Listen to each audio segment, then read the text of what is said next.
అన్న మొన్న నువ్వు చెప్పినావు కదా, నాకు అర్థం కాలేదు. ఆర్టిఫిషియల్ ఇంటెలిజెంట్ రెండు ఒకటే అన్నావు కదా, అది ఎలా? నేను చెప్పేది జాగ్రత్తగా విను.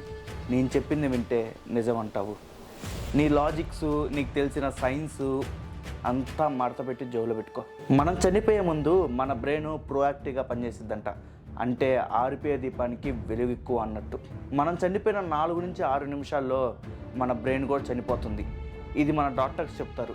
కానీ మన బ్రెయిన్ ఈ 4 నుంచి 6 నిమిషాల్లో ఏదో ఒక చోట ఏదో ఒక సమయాన్న ఒక బిడ్డ జన్మిస్తాడు. ఆ బిడ్డ శరీరంలోకి మన బ్రెయిన్ వెళ్తుంది. నమ్మటానికి ఆశ్చర్యంగా ఉన్నా నువ్వు నమ్మేటట్టు నేను చెప్తా. మన బ్రెయిన్ మనం చనిపోయినప్పుడు కొత్త శరీరంలోకి వెళ్తుంది.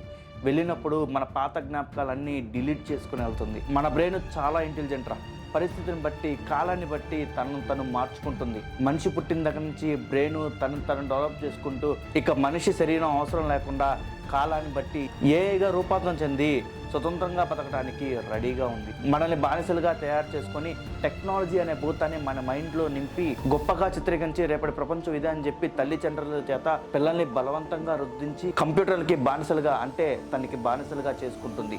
త్వరలో 100% చేసుకోబోతుంది. దీనిని ఆపడం చాలా కష్టం. వినడానికి సినోసిటిక బాగుంది, కానీ ఆలోచించి నమ్మశకంగా లేదు. విపత్తుని మనిషి ఊహించలేడు. అంటే మన మెదడు కూడా ఒక ఏఐ అంటావా? ఆర్టిఫిషియల్ ఇంటెలిజెన్స్ని రూపొందించింది ఎవరు?